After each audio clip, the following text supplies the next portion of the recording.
سورہ زمر آیت نمبر 53. اعوذ باللہ من الشیطان الرجیم. بسم اللہ الرحمن الرحیم. سورہ زمر کی یہ وہ امپورٹنٹ آیت ہے، بلکہ قرآن کی یہ وہ امپورٹنٹ آیت ہے کہ اگر ہم اسے سمجھ لیں تو انشاءاللہ ہماری دنیا اور آخرت دونوں سنور سکتی ہیں، اور ہم خود اپنے رب سے ایسی محبت اور دوستی کر لیں گے کہ جس کی انتہا ہی نہیں ہوگی. تو دیکھیں، ہم انشاءاللہ پڑھنے کی کوشش کرتے ہیں اور اللہ تعالی ہم سب کو واقعی اس کی صحیح اسپرٹ سے نواز دیں. محمد صلی اللہ علیہ وسلم کو کہا گیا کہ قل، اے نبی آپ کہہ دیجئے، یا عبادی الذین اسرفوا، اے میرے وہ بندوں، یعنی میرے ان بندوں کو آپ کہہ دیجئے، الذین اسرفوا، وہ بندے جنہوں نے گناہوں کی انتہا کر دی. اسرفوا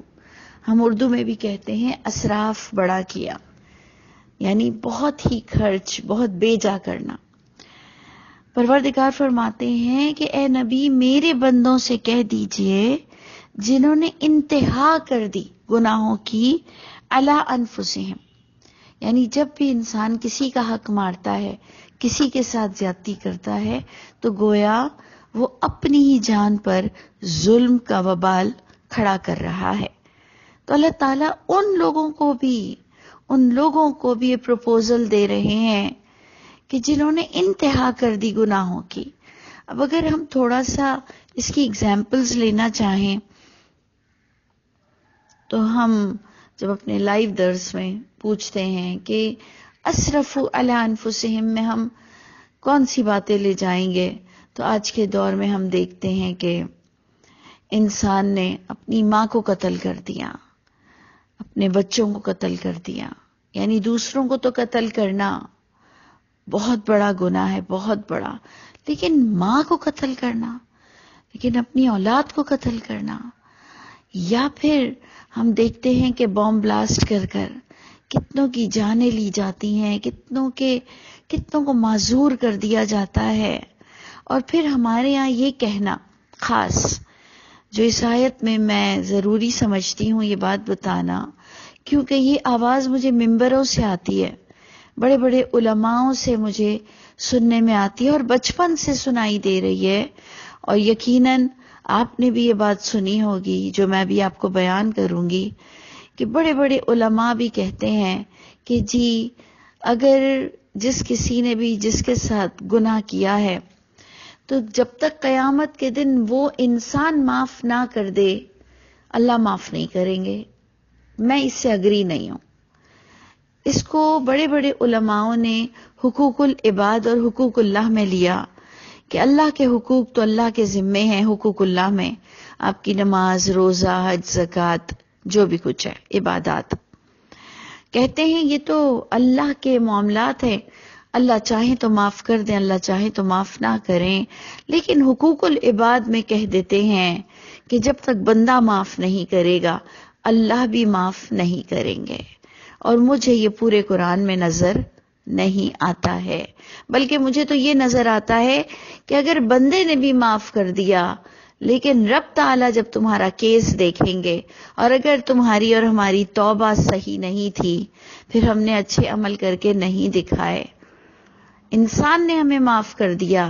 لیکن اگر ہم نے اللہ کو اچھا بن کر نہیں دکھایا، اور اگر اللہ کی کتاب میں ہم وہ کرمنلز میں سے ہیں کہ جنہیں معافی نامہ نہیں دیا جانا ہے، تو وہاں پر اللہ معاف نہیں کریں گے. چاہے بیوی معاف کر دے، شوہر معاف کر دے، بچے معاف کر دیں، کنبہ معاف کر دے. ہماری تو ویسے بھی عادت ہے، ہم عید برات پر اور حج عمرے پر جاتے ہوئے اور رمضان کی راتوں میں ایک دوسرے سے معافی مانگ لیتے ہیں، جی تم مجھے معاف کر دو، میں تمہیں معاف کر رہی ہوں. اور ہم سمجھتے ہیں سامنے والے نے کہا کہ ہاں میں نے تمہیں دل و جان سے معاف کیا، ہم سمجھتے ہیں یہ اللہ کی آواز ہے. یہ جب بندے نے معاف کر دیا تو سمجھ رہے ہیں کہ اللہ کی آواز آ رہی ہے، ہاں میرے بندے میں نے تجھے معاف کر دیا. جبکہ مجھے ایسی کوئی شکل اتنی زندگی میں قرآن پڑھ کر ابھی تک نہیں نظر آئی. اگر آپ کو نظر آ رہی ہو تو بتائیے گا، کیونکہ سپریم اتھارٹی اللہ ہے. آپ اور میں تو کتنے ایموشنل ہو کر کتنا ہمارا مطلب ہوتا ہے ایک دوسروں کے ساتھ، یا ہم بات کو بھول جاتے ہیں، یا ہمارے ساتھ کوئی 2 دفعہ اچھائی کر لے جبکہ اس نے 10 بار برائی کیا ہو، یا پھر ہمارے بڑے ہونے کے بعد کچھ ایسے دل دکھانے والوں سے یا ہمارے ساتھ زیادتی کرنے والوں سے ہمارے خود کے ایسے رشتے ناطے بن جاتے ہیں کہ ہم معاف نہ کریں تو کیا کریں، اور ہم دل میں بھی ان کے لیے کوئی برائی نہیں رکھتے ہیں، اور ہم واقعی سچ مچ بھی معاف کر دیتے ہیں۔ لیکن میں سمجھتی ہوں کہ جس قدر گہری نوعیت کا کیس ہوگا، آپ نے جس کو جتنا رلایا ہوگا، محروم رکھا ہوگا،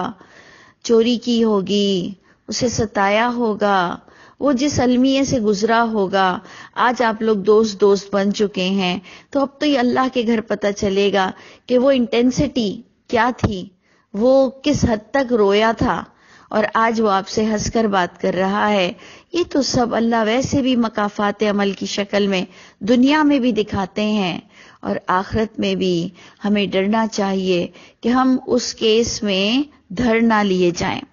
تو اس لیے یہ حقوق اللہ اور حقوق العباد کی مجھے ڈیفینیشن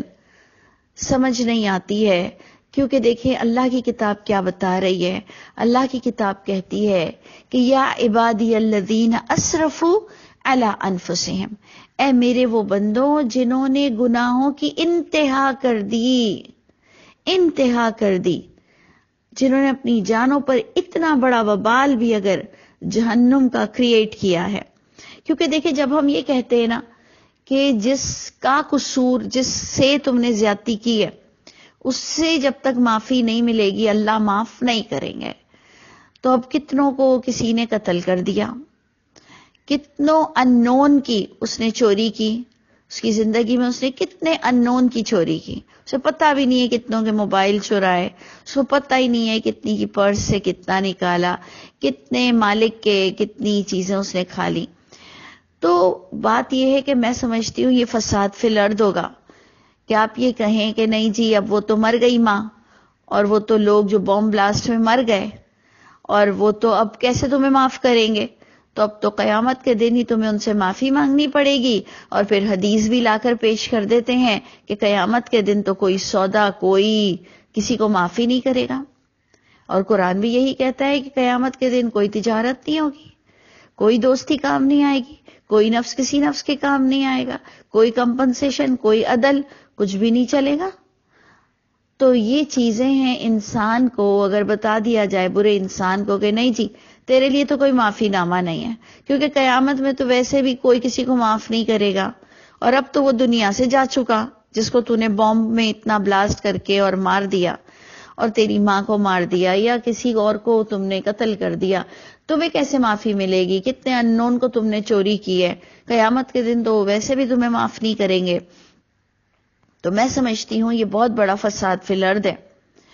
آپ نے اس گناہگار کو اور گناہگار بنا دیا کہ اب میں نے تو ویسے ہی تباہ ہونا ہے تو سب کو ہی تباہ کر دوں، وہی ابلیس والی حرکت کہ میں تو جلوں گا تو سب کو بھی جلاؤں گا۔ تو اللہ فرماتے ہیں اے میرے وہ بندوں جنہوں نے انتہا کر دی اپنی نفس پر، لا تقنطوا من رحمت اللہ، نہ مایوس ہونا اللہ کی رحمت سے۔ اب اگر اس کو بھی ہم عادی پڑھ لیں تب بھی ہم نے غلط کام کیا، کہ اللہ تو کہہ رہے ہیں کہ جنہوں نے بے انتہا بھی گناہ کیے ہیں میری رحمت سے مایوس نہ ہونا۔ تو اب آگے اس کا آپ کو شرط بیان ہوگی کہ وہ کس بحاف پر معاف کر دیا جائے گا، کن شرائط پر اس کو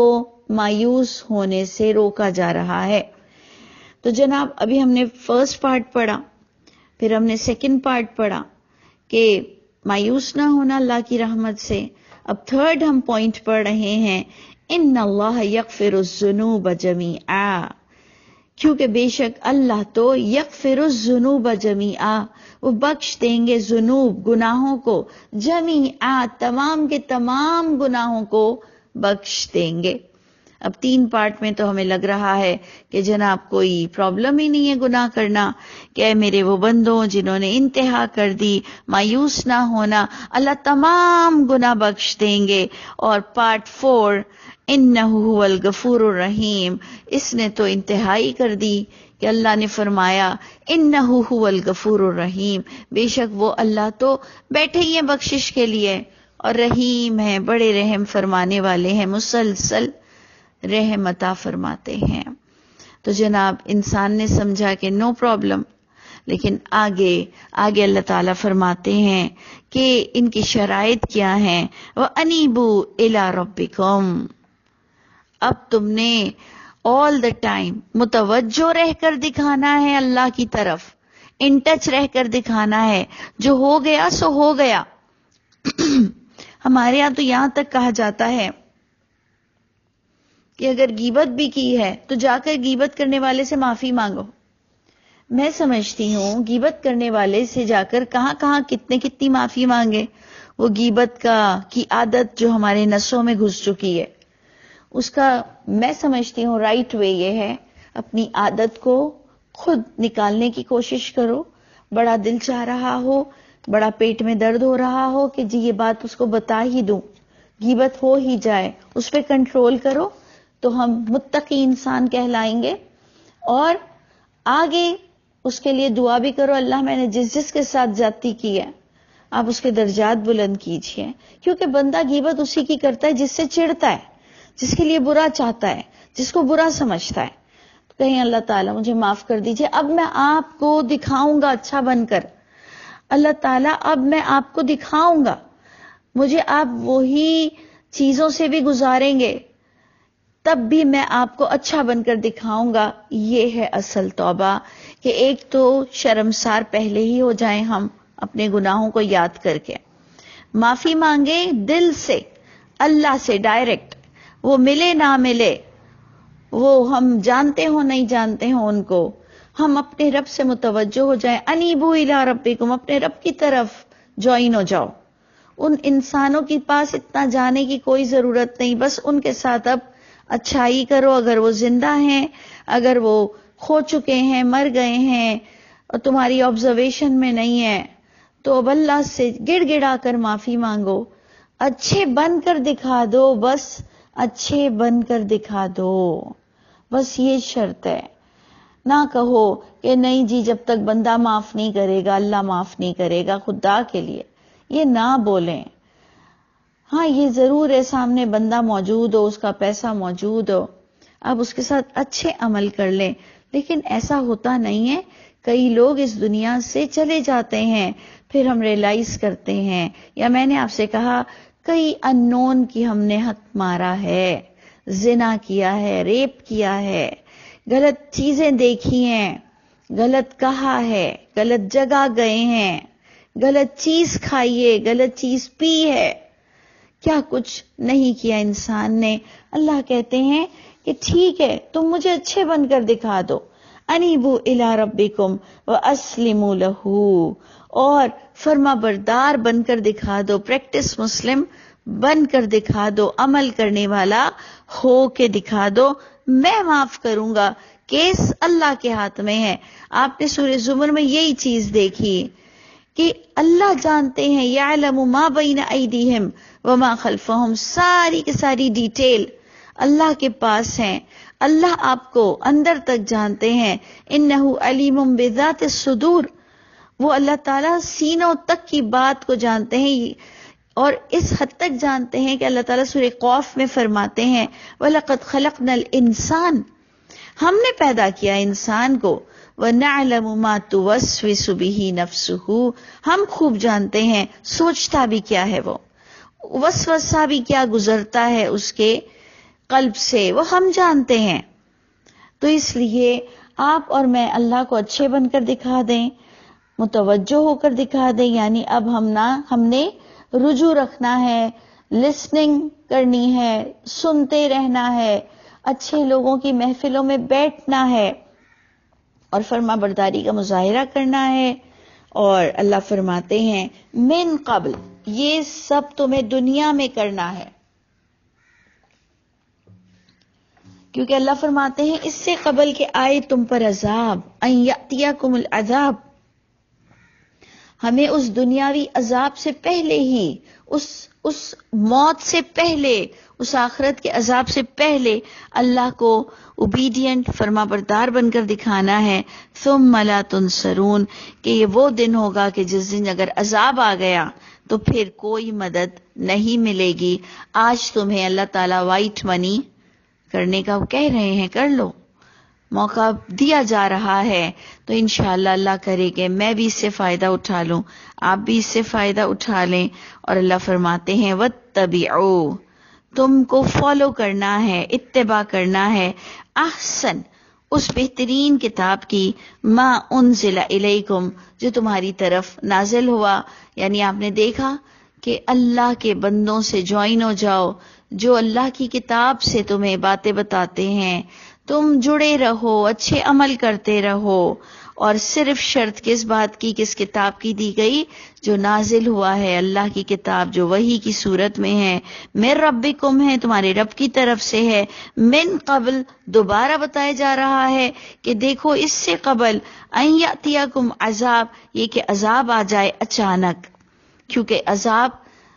نیچرل ڈیزاسٹر کی صورت میں بھی ہوتا ہے، اور عذاب موت کی جو پکڑ میں انسان آ جائے اس صورت میں بھی ہوتا ہے. اس سے قبل تم اپنی اسٹریٹجی بنا لو، کوئی پلاننگ کر لو، اچھا بن کر دکھا دو. وَأَنْتُمْ لَا تَشْعُرُونَ، تمہیں شعور بھی نہیں ہوگا کہ وہ تم پر عذاب کیسے اچانک آتا ہے. پھر آپ انشاءاللہ آگے دیکھیں گے کہ اللہ تعالیٰ اور بھی وضاحت کرتے ہوئے کہتے ہیں کہ دیکھو میں نے تمہیں بہت پیارا آپشن دیا ہے، اب تم کوئی ایکسکیوزز پیش مت کرنا. اور وہ ایکسکیوزز 3 طرح سے ہمیں بتائی گئی کہ انسان کیا کیا کہے گا. تو اے لوگوں، ہم انشاءاللہ، آپ لوگ آگے پڑھیے گا، انشاءاللہ ہم نیکسٹ آڈیو میں اس کو بتائیں گے کہ انسان کیا 3 باتیں اللہ کے آگے پیش کرے گا ایز اے ایکسکیوز. اور اللہ فرما رہے ہیں کہ میں تمہیں پہلے ہی انفارم کر رہا ہوں کہ بعد میں مدد نہیں ملنے والی ہے، دنیا میں اچھے بن کر دکھا دو. انشاءاللہ پھر اس 3 پوائنٹس کو ہم پھر ڈسکس کرتے ہیں.